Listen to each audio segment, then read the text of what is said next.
Hello, this is Dr. Rahman. I integrate spirituality and positive psychology to create unique approaches to wellness for you. And thank you so much for joining my channel. Welcome. Thank you for subscribing. I love making videos for you. So thanks for being here. Today is actually my birthday, and I wanted to spend a few minutes with you because you are an important part of my life. I love teaching and healing and sharing, and you being here is a part of that process. So thank you so much.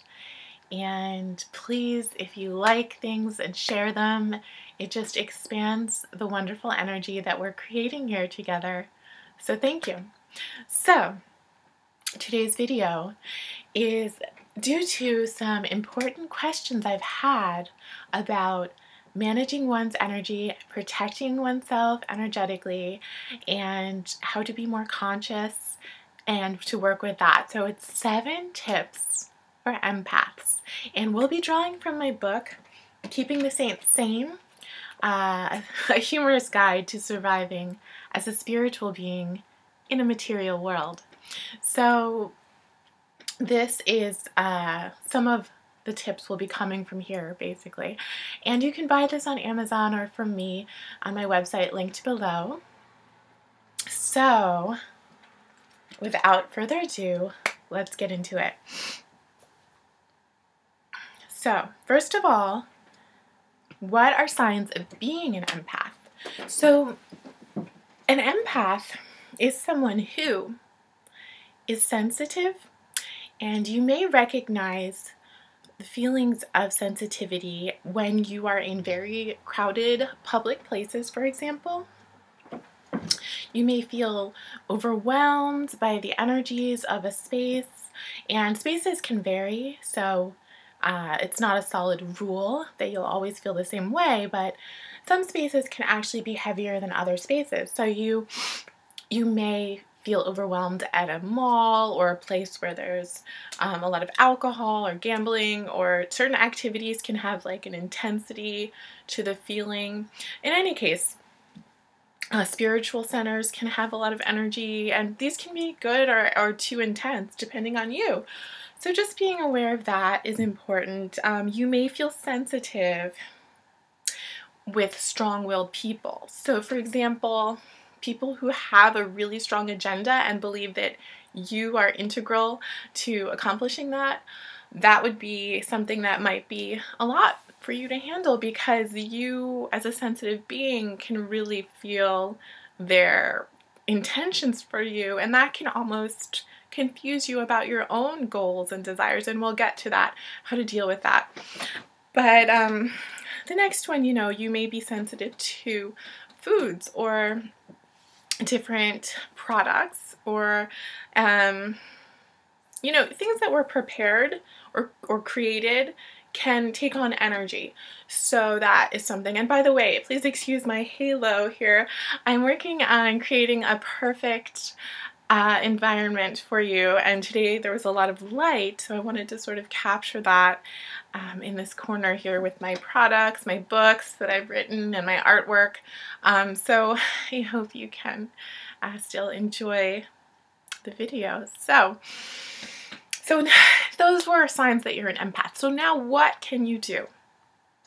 What can you do, because you have this sensitivity, and let's not call it an overly sensitive problem of being too sensitive or overly sensitive, because that sort of pathologizes and calls it something that's not good. Let's instead say you have a gift, you have an empathic capacity, you have actually a skill that a lot of people don't have that can be used to use your intuition in situations where other people might not be able to. So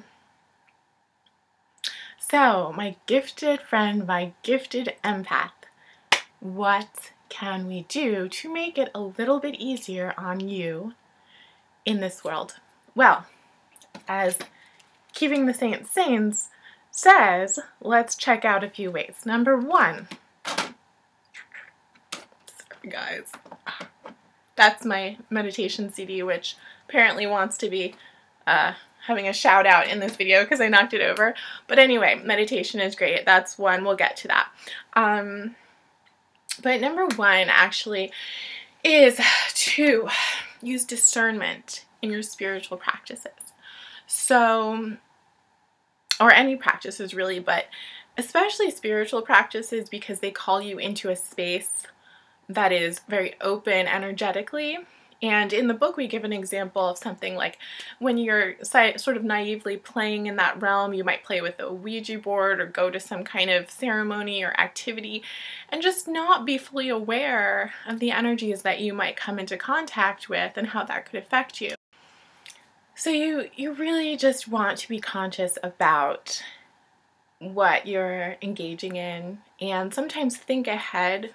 What am I likely to encounter, and how will that affect my energy? Instead of sort of just blindly jumping in and assuming that all things are equal energetically, because they're not, and they can affect you differently. Number 2, this can be a remedy for number 1, and that is to spend time in nature and spend time alone.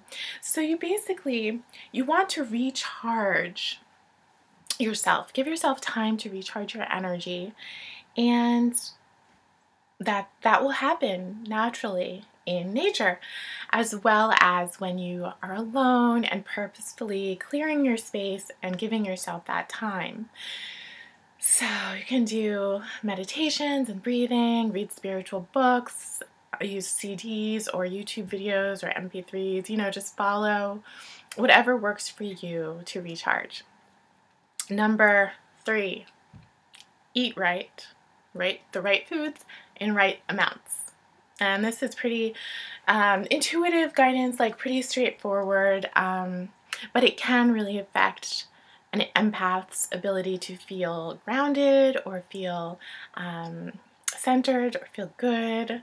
And, because even foods have energies, some people prefer vegetarianism or veganism. Like myself, I prefer not to eat meat products as much because the energies can be heavy, and I'm aware of that. So I try to steer clear, and I'm working on, doing it even more.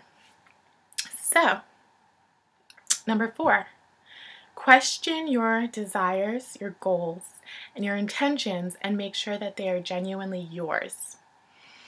Now, this jumps back to what we were just talking about with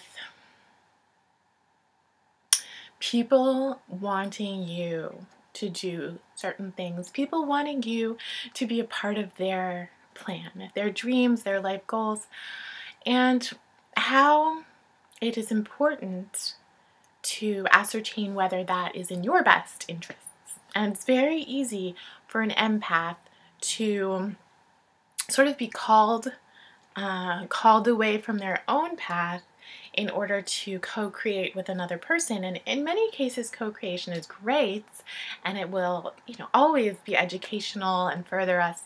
But sometimes we're here as a soul with our own purpose. I mean, always we are.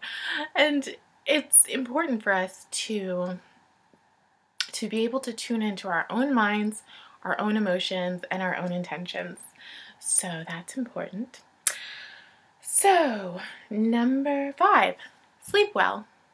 Another really straightforward and yet often under-attended to point, and also sleeping the right amounts at the right time. Now, I have a spiritual teacher who was named Bawa Mahayadeen, and well, he is named, but he had taught us that meditating before sunrise was really important. Even as early as 4 o'clock in the morning was recommended. So I do try to wake up and do different meditations on the divine and connect really early as a beginning for my day. And if you want to read a fun story on that, check out my book on Amazon called The Early Morning Princess. And it's just a fun story about, it's actually a children's book, but adults can enjoy it. It's about waking up and just feeling wonderful.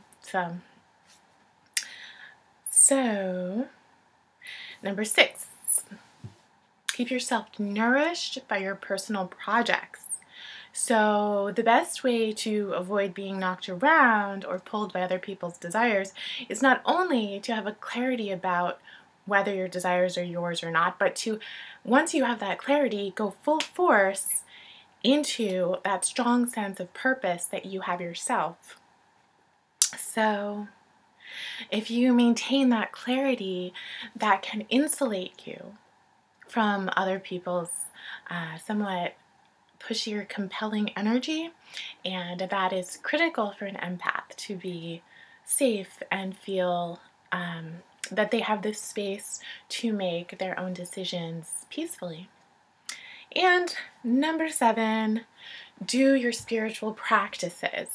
So again, having a strong sense of your inner self is your most powerful defense against outward intrusive energy. So, you know, if you have a self-healing meditation CD such as mine, if you have your own CDs or MP3s or YouTube videos, which I have meditation videos, anything that you can follow that is a spiritual recharging practice that helps you to connect to your own personal power would be wonderful. That would be what I recommend to help you to preserve your empathic skills without feeling overcome or encumbered by the worldly influences. So I hope you loved this video.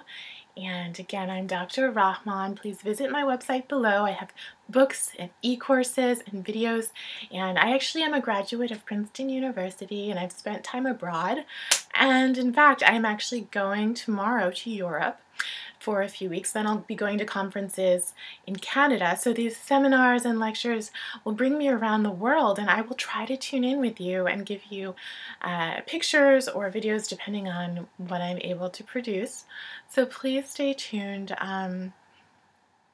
I have so much love and appreciation for you, and as an empath, you are helping to create a more sensitive and loving world. So you are really a gift to humanity. So I hope this video helps you to feel more centered and peaceful and happy. So much love, and see you in the next video. All of my love, many blessings, and good luck.